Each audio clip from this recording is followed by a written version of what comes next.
Welcome to tech Bangla IT. আসসালামু আলাইকুম বন্ধুরা, আবারও হাজির হলাম ফটোশপের নতুন চমৎকার একটি টিউটোরিয়াল নিয়ে।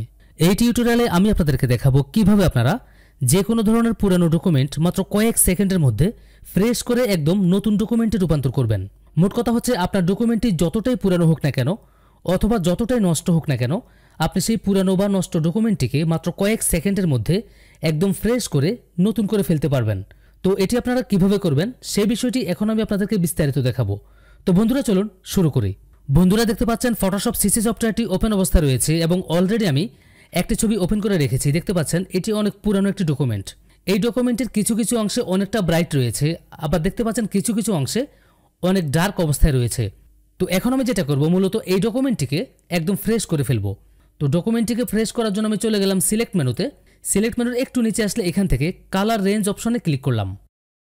দেখতে পাচ্ছেন বন্ধুরা, কালার রেঞ্জের একটি ডায়ালগ বক্স শো করছে। তো এখানে দেখতে পাচ্ছেন যে ছবিটা আমি ওপেন অবস্থায় রেখেছি সেই ছবিটির কিন্তু প্রিভিউ দেখাচ্ছে। তো এখানে দেখতে পাচ্ছেন ব্যাকগ্রাউন্ডের কিছু কিছু অংশ কিন্তু ডার্ক অবস্থায় রয়েছে এবং কিছু কিছু অংশ ব্রাইট অবস্থায় রয়েছে। তো এখন আমি মূলত যেটা করব, শুধুমাত্র ব্যাকগ্রাউন্ডটিকে সিলেক্ট করব।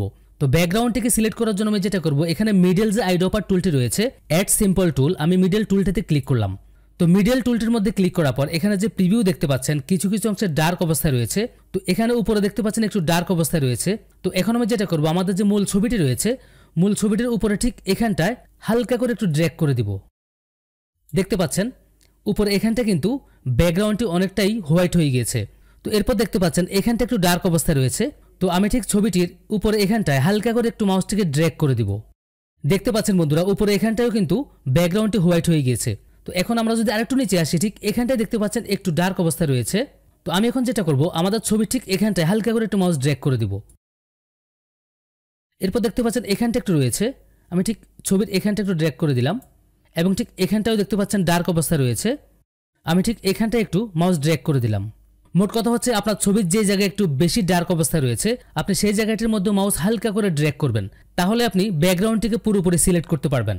তো বন্ধুরা, মোটামুটি আমার কিন্তু পুরো ব্যাকগ্রাউন্ডটি এখন সিলেক্ট অবস্থায় রয়েছে। তো এখন আমি যেটা করব, এখান থেকে ওকে ক্লিক করব। দেখতে পাচ্ছেন বন্ধুরা, লেখা ব্যতীত শুধুমাত্র ব্যাকগ্রাউন্ডটি কিন্তু এখন সিলেকশন অবস্থায় রয়েছে। এখন আমি যেটা করব, ব্যাকগ্রাউন্ডটিকে ইরেজ করে দিব। তো সেটার জন্য চলে গেলাম টুলবক্সে, টুলবক্স থেকে ইরেজার টুলটি ক্লিক করলাম। ইরেজার টুলটি ক্লিক করার পর ইরেজার টুলটিকে আপনার ইচ্ছা মতো আপনি বড় অথবা ছোট করে নেবেন। আপনি কিবোর্ড থেকে লেফট ব্র্যাকেট অথবা রাইট ব্র্যাকেট চেপে আপনার প্রয়োজন অনুসারে টুলটিকে একটু বড় অথবা ছোট করে নিতে পারেন। তো বন্ধুরা, এরপর আপনারা যেটা করবেন, ব্যাকগ্রাউন্ডের মধ্যে যে কালারটি দিতে চাচ্ছেন সেই কালারটি এখানে ব্যাকগ্রাউন্ড কালার বক্স থেকে চুজ করে নেবেন। তো আমি এখানটায় ব্যাকগ্রাউন্ড কালার বক্সের মধ্যে ক্লিক করলাম। ক্লিক করার পর আমি এই ডকুমেন্টের ব্যাকগ্রাউন্ড হোয়াইট করব, সেই জন্য আমি এখান থেকে হোয়াইট কালারটি চুজ করলাম। চুজ করার পর এখান থেকে ওকে ক্লিক করলাম। এরপর যদি আমরা মাউসটিকে ড্র্যাগ করি, দেখতে পাচ্ছেন ব্যাকগ্রাউন্ডটি কিন্তু রিমুভ হয়ে যাচ্ছে। তো আপনি চাইলে কিন্তু আপনার ইচ্ছে মতো কালার এখানটায় অ্যাপ্লাই করতে পারেন। তো আমি যেহেতু হোয়াইট রাখবো সেজন্য হোয়াইট কালারটি চুজ করে দিয়েছি। এরপর সিলেকশনটিকে সরানোর জন্য আপনারা কিবোর্ড থেকে কন্ট্রোল ধরে ডি বাটন প্রেস করবেন। তো আমি কিবোর্ড থেকে কন্ট্রোল ধরে ডি প্রেস করলাম। দেখতে পাচ্ছেন বন্ধুরা, সিলেকশনটি সরে গিয়েছে। তো বন্ধুরা, এখন যদি আপনারা ডকুমেন্টটির দিকে লক্ষ্য করেন, দেখতে পাচ্ছেন ডকুমেন্টটি কিন্তু একদম ফুল ফ্রেশ অবস্থায় রয়েছে। তো বন্ধুরা, দেখতে পাচ্ছেন পুরনো ডকুমেন্ট নতুন করা কতটা সহজ।